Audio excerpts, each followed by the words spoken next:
Jumlah kenaikan kasus baru mencapai 1.574 di seluruh wilayah tanah air. Dari pemeriksaan ini kita dapatkan kasus baru sebanyak 1.574 orang. Sehingga total kasus sekarang menjadi 81.668. Tak hanya menunjukkan kenaikan yang begitu drastis dan mengkhawatirkan, Indonesia juga tengah disorot dunia lantaran kini menduduki peringkat 6 angka kematian COVID-19 se-Asia dengan jumlah 3.873 pasien COVID-19 yang berujung meninggal dunia. Kita mesti bekerja segiat mungkin untuk menekan, jangan sampai ada masyarakat kita yang terinfeksi virus COVID-19 ini. Kalau kita lihat angkanya, dari infeksi COVID-19 ini yang terkonfirmasi positif, angkanya sudah mencapai 81.668 terakhir saya lihat ya.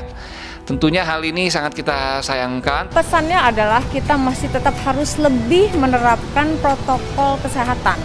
Jadi kita itu sebagai yang dianggap public figure, yang banyak dicontoh, harus lebih menerapkan lagi bagaimana aturan atau protokol kesehatan yang dilakukan dengan rajin memakai masker, terus rajin cuci tangan gitu. Jadi masker kalau bisa dipakai dimanapun sehingga menjadi budaya. Kita melihat dari data seperti itu, alangkah lebih baiknya ya mungkin data itu didapat ketika kita diberlakukan new normal, tetapi orang-orang banyak di luar sana tidak menggunakan protokol kesehatan dan juga tidak social distancing dan semua segala macam.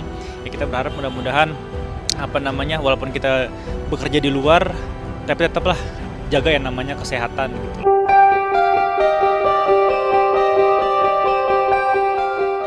Di tengah masa penyebaran COVID-19 masih mengkhawatirkan, di berbagai penjuru dunia baru-baru ini terkuak sebuah penemuan yang mengejutkan publik. Ya, baru-baru ini Organisasi Kesehatan Dunia atau WHO merilis pedoman baru tentang laporan transmisi penyebaran COVID-19 melalui udara. Pedoman baru WHO ini mengikuti surat terbuka dari ratusan ilmuwan yang berspesialisasi dalam penyebaran penyakit di udara atau ahli aerobiologi yang mendesak badan di bawah PBB ini untuk memperbarui panduannya tentang bagaimana penyakit pernafasan menyebar, termasuk transmisi aerosol. Lantas seperti apa penjelasan pihak medis terkait bahaya penularan virus corona yang ternyata bisa melalui udara? We have been talking about the possibility of airborne transmission and aerosol transmission as one of the modes of transmission of COVID-19. Sebenarnya memang dari dulu kita sudah punya kecurigaan yang sama, dan memang kadang-kadang nih mungkin ya kita kalau terlalu bilang langsung menular lewat udara, kadang-kadang orang jadi panik.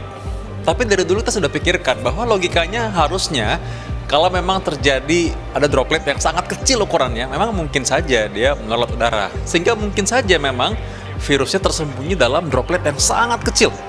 Jadi bertahan lama, dia melayang di udara terus. Tentunya kita nggak bisa cuma menduga-duga aja, harus ada penelitiannya kan. Jadi semua hal itu nggak bisa kita duga-duga begitu aja. Sejauh ini memang tetap aja transmisi utama masih droplet. Iya, jadi kalau misalkan ada droplet yang kecil di sana, lalu dia melayang cukup lama, nanti ada orang lagi lewat kan bisa aja dihirup. Nah itu makanya sampai sekarang dibilang bahwa kalaupun memang ada kerumunan, nggak boleh banyak-banyak, dan kalau bisa memang tidak berkerumun. Nah sehingga kalaupun memang dalam ruangan, sebisa mungkin cepat masuk, cepat keluar. Nah itu cara-cara untuk kita bisa mencegah jangan sampai ada airborne. Ya pokoknya intinya kita harus tetap waspada dan harus wajib waspada gitu loh.